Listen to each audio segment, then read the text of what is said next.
இப்போ கற்பனை செஞ்சு பாருங்க. நீங்க இரவு நேரத்துல வானத்தை அண்ணாந்து பார்த்துட்டு இருக்கீங்க.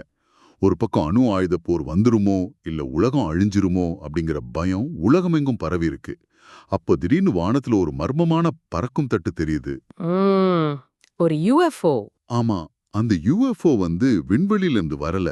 அது உங்களோட சொந்த மனசோட மிக இரண்ட ரகசியமான மூளையில இருந்து உருவாகி வந்திருக்குன்னு நான் சொன்னா எப்படி இருக்கும்? ஆஹா, கேட்கவே ரொம்ப விசித்திரமா இருக்கு. கரெக்ட். இன்னைக்கு நம்மளோட இந்த ஆழமான அலசல்ல கார்ல் யோங் எழுதின நாகரிகம் மாறும் வேளையில், அதாவது சிவிலைசேஷன் அண்ட் டிரான்சிஷன் அப்படிங்கிற புத்தகத்தை தான் பார்க்க போறோம்.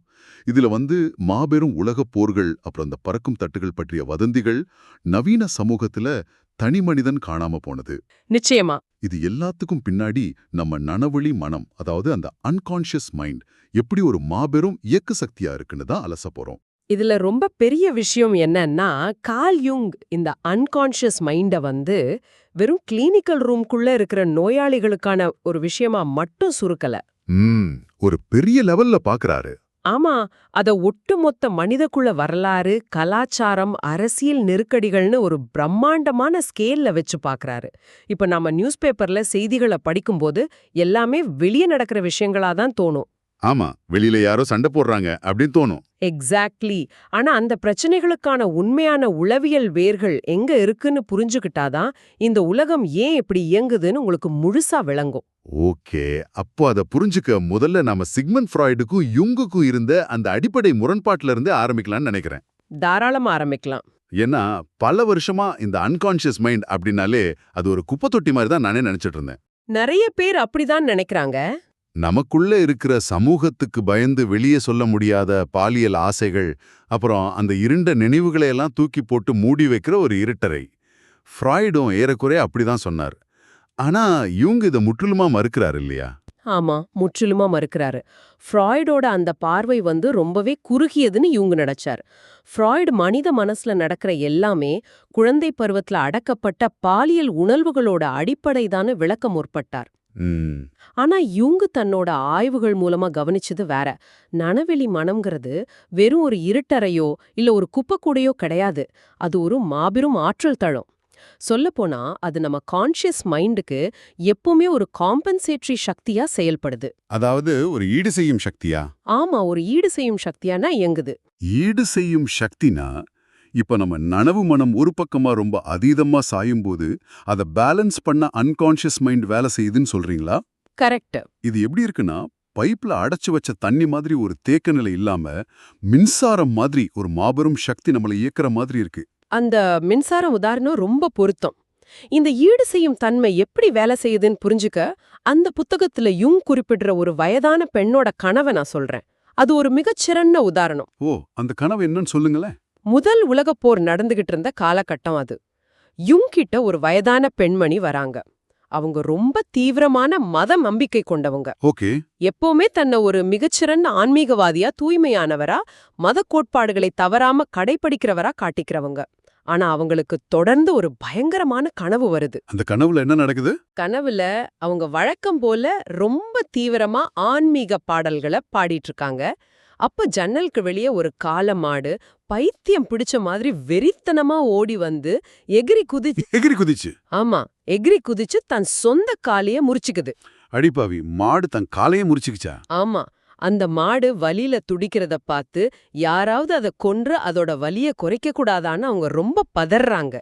இவ்வளவு தீவிரமான ஆன்மீகவாதிக்கு ஏன் இப்படி ஒரு வன்முறையான கனவு வரணும்னு நினைக்கிறீங்க? அது எனக்கும் புரியல. அவங்க ஆன்மீகமா இருக்காங்க, ஆனா கனவுல மட்டும் ஒரு வயலன்ஸ் நடக்குது. இங்கதான் அந்த காம்பன்சேட்டரி மெக்கானிசம் வேலை செய்யுது. அந்த பெண்ணோட கான்ஷியஸ் மைண்ட் வெறும் ஆன்மீகத்தையும் புனிதத்தையும் மட்டுமே ரொம்ப இறுக்கமா பிடிச்சிட்டு இருக்கு. மாடு அவங்களுக்குள்ள இருக்கிற அடக்கப்பட்ட உணர்வு. ஆனா அது ஏன் தன் காலையே முறிச்சுக்கணும்? சும்மா ஓடி போயிருக்கலாமே. ஏன்னா அந்த உணர்வு சரியா நெறிப்படுத்தப்படல.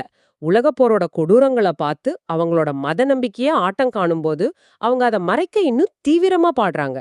ஆனா அவங்களோட அன்கான்ஷியஸ் மைண்ட் அவங்களுக்கு உணர்த்த முயற்சி பண்ற விஷயம் இதுதான். என்ன விஷயம்? உனக்குள்ள இருக்கிற இயற்கையான முரட்டுத்தனமான அந்த விலங்கு உணர்வையும் நீ ஏத்துக்கணும், அதுக்கும் இடம் கொடுக்கணும் அப்படிங்கிறது தான். அந்த மாடு தன் காலையே முறிச்சுக்கிறது அவங்களோட அந்த இயற்கையான உணர்வு எவ்வளோ தூரம் சிதைக்கப்பட்டு வலியில இருக்கு அப்படிங்கறத காட்டுது. வாவ், இது நிஜமாவே ஒரு பெரிய லெசன். இப்போ நாம நம்ம வாழ்க்கையில ஏதோ ஒரு லட்சியத்துக்காகவோ இல்ல ஒரு கொள்கைக்காகவோ மட்டும் கடுமையா ஓடிட்டு இருப்போம். அப்போ திடீர்னு காரணம் இல்லாம ஒரு சோர்வு வரும். ஆமா, நிச்சயமா வரும். இல்லனா சம்பந்தமே இல்லாத இருண்ட கனவுகள் வரும். இதுக்கு காரணம் உடம்பு டயர்டாகிறது மட்டும் இல்ல. நம்ம வாழ்க்கையோட ஒரு பகுதியை மட்டுமே அதிகமா பயன்படுத்தும் போது விடுபட்டு போன மத்த பக்கங்களை அன்கான்ஷியஸ் மைண்டு நமக்கு ஞாபகப்படுத்துது. இது சும்மா ஒரு சிக்னல் இல்ல, அது ஒரு எச்சரிக்கை மணி. ரொம்ப சரியா சொன்னீங்க. தனிமனித மனசோட இயக்கம் இப்படிதான் இருக்கு. ஆனா இதிலிருந்து கொஞ்சம் விரிவடைஞ்சு ஒட்டுமொத்த மனித குலத்தையும் பார்த்தா இன்னும் பிரம்மாண்டமான உண்மைகள் வெளிப்படும். இங்கதான் விஷயம் ரொம்ப சுவாரஸ்யமா மாறுதுன்னு நினைக்கிறேன். ஆமா, ஏன்னா யுங் தனிமனித மனசை தாண்டி கலெக்டிவ் அன்கான்ஷியஸ், அதாவது கூட்டு நனவிழி அப்படிங்கிற ஒரு மாபெரும் தலத்துக்கு நம்மள கூட்டிட்டு போறார். பல ஆயிரம் வருஷங்களுக்கு முன்னாடி வாழ்ந்த ஆதி மனிதனோட மூளை இன்னும் நமக்குள்ள உயிருடன் இருக்குன்னு சொல்ற தியரி தானே இது? அதேதான். நாம பிறக்கும் போது ஒரு வெற்று காகிதமா பிறக்கல. பல லட்சம் வருஷங்களா மனித இனம் கடந்து வந்த அனுபவங்கள், தொன்மங்கள், குறியீடுகள் எல்லாமே நம்ம மூளையோட அமைப்பிலேயே பரம்பரையா பதிவாயிருக்கு. இது உலகத்துல இருக்கிற எல்லா மனிதர்களுக்கும் பொதுவானது இல்லையா? கண்டிப்பா. இதை எப்படி புரிஞ்சுக்கலாம்னா, ஆதி மனிதன் இயற்கையை எப்படி பார்த்தான்னு கொஞ்சம் யோசிச்சு பாருங்க. அவனுக்கு இயற்கைங்கிறது வெறும் உயிரற்ற பொருட்கள் கிடையாது. அவன் இயற்கையோட ஒன்றிணைஞ்சிருந்தான்.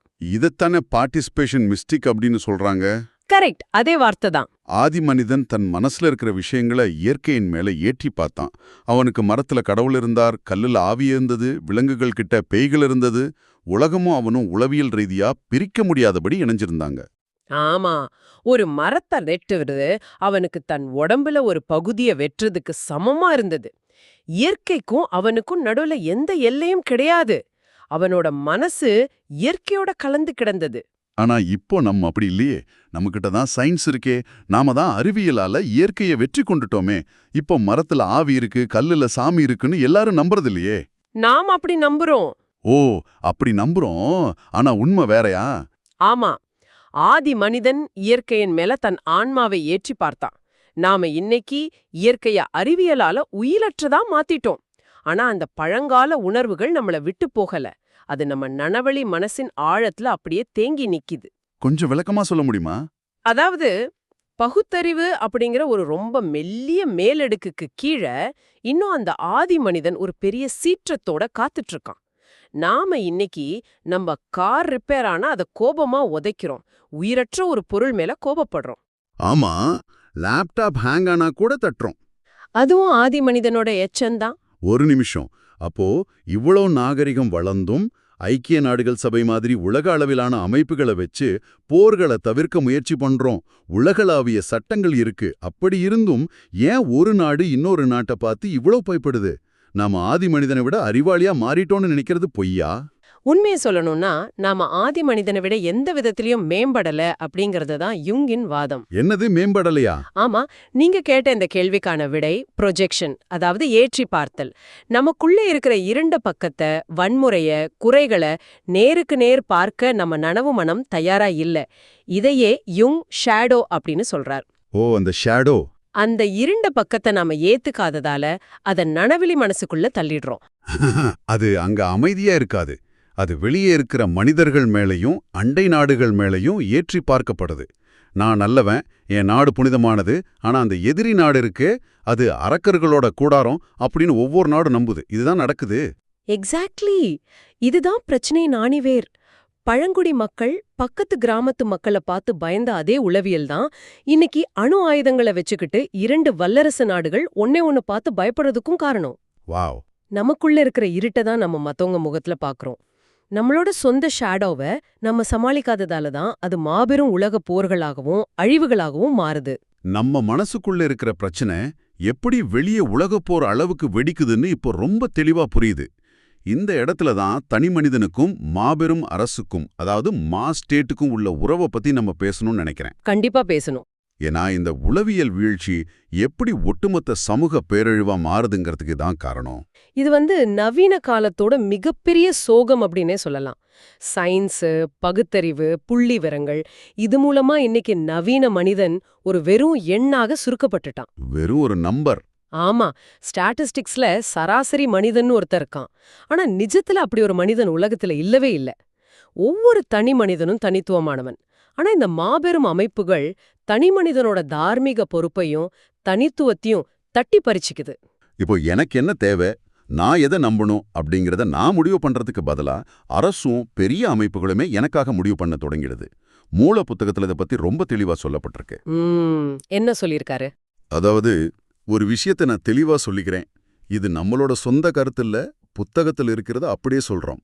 இடதுசாரி கம்யூனிசம் அமைப்பா இருந்தாலும் சரி, வலதுசாரி முதலாளித்துவ அல்லது சர்வாதிகார அமைப்பா இருந்தாலும் ரெண்டுமே ஒண்ணுதான்னு சொல்றாரு. ஆமா, ரெண்டுமே தனி மனிதனோட ஆன்மீக சுதந்திரத்தையும் தார்மீக சுதந்திரத்தையும் நசுக்குது. ரெண்டு அமைப்புகளுமே அரச ஒரு கடவுள் மாதிரி பார்க்க வைக்குது. நாம எந்த பக்கமும் சாயாம இத பார்க்கணும். 100க்கு 100 உண்மை. அரசு எல்லாத்தையும் பார்த்துக்கும், சிஸ்டம் எல்லாத்தையும் சரி பண்ணிடும்னு தனி மனிதன் தன் பொறுப்பை தட்டி கழிக்கும் போது அவன் மாஸ் மைண்டட்னஸ் அப்படிங்கிற ஒரு மனநோய்க்கு ஆளாகிறான். ஒரு கூட்டத்தோட மனநிலை. ஆமா, இதையே ஒரு சைக்கிக் எபிடமிக்னு யுங் சொல்றார். ஒரு பெரிய கூட்டம் எப்பவுமே சராசரியான அல்லது அதற்கும் குறைவான அறிவுத்திறனைத்தான் வெளிப்படுத்தும். கூட்டத்துல ஒருத்தனா இருக்கும்போது நாம யோசிக்க மாட்டோம். கரெக்ட். கூட்டத்துல சேரும்போது மனிதர்கள் தங்களோட நிதானத்தை இழந்து யாரோ ஒருத்தரோட கட்டளைக்கு கீழ்ப்படிஞ்சு ஒரு பேரழிவை நோக்கி ஈர்க்கப்படுறாங்க. ஜெர்மனியில நடந்த நாஜி படையெடுப்பும் 2ஆம் உலகப் போரும் இதுக்கு நேரடி உதாரணங்கள். அப்போ இந்த மாபெரும் கூட்டத்தோட பைத்தியக்காரத்தனத்தை எதிர்க்க என்னதான் வழி? எப்படி இதிலிருந்து நம்ம தப்பிக்கிறது? இதுக்கு ஒரே ஒரு வழிதான் இருக்கு. தனி மனிதன் தன்னை முழுமையா அறிஞ்சிக்கிறது. அதாவது செல்ஃப் நாலேஜ். தன்னைத்தானே அறிதல். ஆமா. உலக அமைதிங்கிறது மாநாடுகள்ல கையெழுத்தாகிற பேப்பர்கள்ல இல்ல. அது தனி மனிதர்களோட மனமாற்றத்துல மட்டுமே இருக்கு. இதத்தான் மெட்டனோயா அப்படின்னு சொல்றாங்க. உங்களுக்குள்ள இருக்கிற ஆழமான நனவிலி மனச, உங்களோட இருண்ட பக்கத்தை நீங்க அடையாளம் கண்டுக்கணும். உலகத்துல நடக்கிற குற்றங்களுக்கு எங்கோ ஒரு மூலையில நீங்களும் பொறுப்பு அப்படிங்கறத உணரும் போதுதான் சமுதாயத்துல ஒரு உண்மையான மாற்றம் வரும். ரொம்ப ஆழமான ஒரு கருத்து இது. கூட்டத்தோட கூட்டமா கரைஞ்சு போய் தன் அடையாளத்தை இழந்து தவிக்கிற நவீன மனிதன், ஒரு பக்கம் அணு ஆயுத போர் பயம், இன்னொரு பக்கம் மக்கள் தொகை பெருக்கும். ஆமா. பூமியில தன்னோட வீட்டையே சரி செய்ய முடியாத விரக்தியில இருக்கும்போதுதான் அவன் வானத்தை அண்ணாந்து பார்க்க ஆரம்பிக்கிறான். யாராவது வானத்திலிருந்து வந்து மேஜிக் செஞ்சு நம்மை காப்பாற்ற மாட்டார்களா அப்படிங்கிற ஒரு ஏக்கம். இந்த இடத்துல தான் யூஎஃப்ஓக்கள், அதாவது பறக்கும் தட்டுகள் பற்றிய வதந்திகள் வருதுன்னு நீங்க நினைக்கிறீங்களா? நிச்சயமா. இந்த யுஎஃப்ஓ வதந்திகளை யுங் எப்படி உளவியல் ரீதியா அணுகிறார் அப்படிங்கிறது ரொம்ப ஆச்சரியமான ஒரு கோணம். நிறைய பேர் இத பத்தி பேசும்போது இது சயின்ஸ் ஃபிக்ஷன் இல்ல ஏலியன்ஸ் நிஜமாவே வராங்க அப்படின்னு தான் விவாதிக்கிறாங்க. ஆமா, எல்லாரும் அப்படிதான் யோசிப்பாங்க. ஆனா யுங் என்ன சொல்றாருன்னா, இது பனிப்போர் காலத்துல ஏற்பட்ட அதீத மனப்பதற்றத்தோட வெளிப்பாடு. அப்போ மனிதனோட பயம்தான் வானத்துல பறக்கும் தட்டுகளா தெரியுதா? நிஜமாவே பறக்கும் தட்டு இல்லையா? பழைய காலத்துல மனிதன் பெரிய நெருக்கடிகளை சந்திக்கும்போது வானத்துல இருந்து தேவதைகள் இறங்கி வருவாங்க, கடவுள் ரதத்துல வந்து நம்ம காப்பாற்றுவார்னு நம்புனா. கதைகள்ல கேட்டிருக்கோம். ஆனா இந்த நவீன தொழில்நுட்ப காலத்துல, அந்த டெக்னாலஜிக்கல் ஏராவ்ல கடவுள்களையும் ரதங்களையும் நம்ம பகுத்தறிவு மனசு ஈஸியா ஏத்துக்காது. ஆமா, லாஜிக் தேடுவோம். அதனால அந்த தேவதைகளுக்கு பதிலா வேற்றுகிரக வாசிகளும் ரதங்களுக்கு பதிலா பறக்கும் தட்டுகளும் வானத்திலிருந்து வர்றதான் நம்ம மனசு நம்ப ஆரம்பிக்குது. ஓ, நமக்கு ஏத்த மாதிரி நம்ம நம்பிக்கைகளை அப்டேட் பண்ணிக்கிட்டோம். தொழில்நுட்ப உலகத்துக்கு ஏத்த மாதிரி தொழில்நுட்ப கடவுள்கள். எக்ஸாக்ட்லி. அது மட்டும் இல்ல, இங்கு கவனிக்க வேண்டிய ரொம்ப முக்கியமான ஒரு குறியீடு இருக்கு.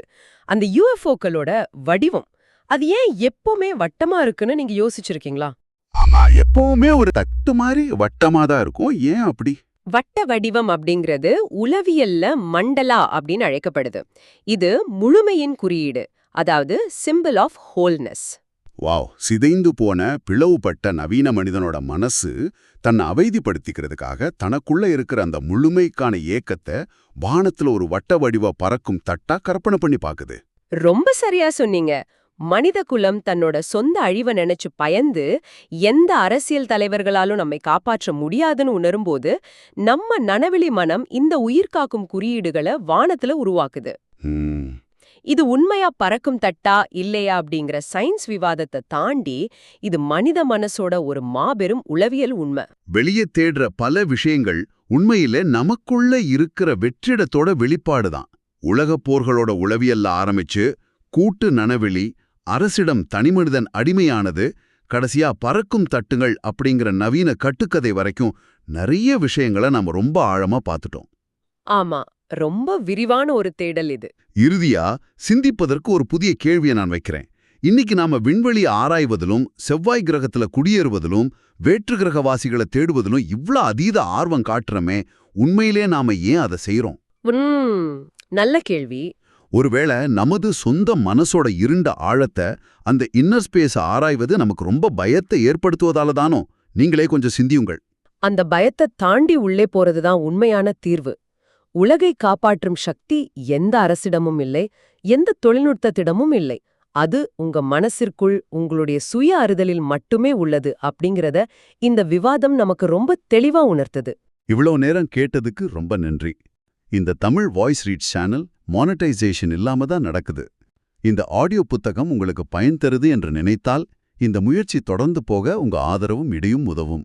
என்னுடைய இந்த முயற்சிக்கு நன்கொடை அளிக்க விருப்பம் இருந்தால் டிஸ்கிரிப்ஷன்ல கொடுக்கப்பட்டுள்ள UPI ID மூலம் வழங்கலாம்.